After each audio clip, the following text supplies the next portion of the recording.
Hola, soy Jern y este es mi canal de YouTube y hoy me gustaría compartir con ustedes papiamento Shengi 90. Sí, papiamento Shengi 90. Pero antes me gustaría que suscribe a mi canal, dale like a mi video, compártelo a cada esquina. También te invito para que me sigas en mis redes sociales que tengo Facebook, Instagram y TikTok. También, si tú te gustaría aprender mucho más de mi ducha y papiamento, tengo una escuela online, dejo mi número de WhatsApp aquí, me mandas un mensaje y te doy todas las informaciones cómo estudiar conmigo mi ducha y papiamento online. Bueno, hoy te voy a enseñar unas frases en papiamento, ¿ok? Frases facilísimo, así que ¿estás lista? Sí, seguro que sí. Me imagino que ya sabías que dinero en papiamento es placa.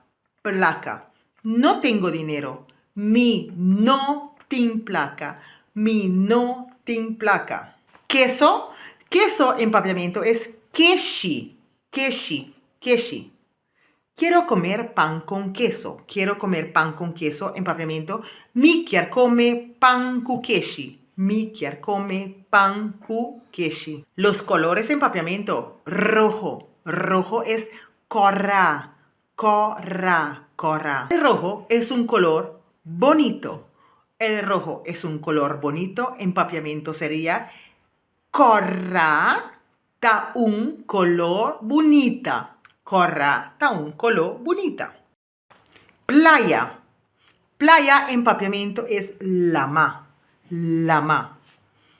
Me gusta ir a la playa. Me gusta ir a la playa en papiamento es me gusta by lama. Me gusta by lama. Y vamos con el último por hoy. Viejo. Eso también ya lo sabías, ¿verdad? Viejo es viejo. Viejo. Viejo. Esas cosas ya son viejo. Esas cosas ya son viejo en papiamento. Ekosnan ei ya tá viejo. Ekosnan ei ya tá viejo. Con eso has aprendido palabras haciéndolo en frase, así que ya tienes una idea de mucho más en mi ducha y papiamento.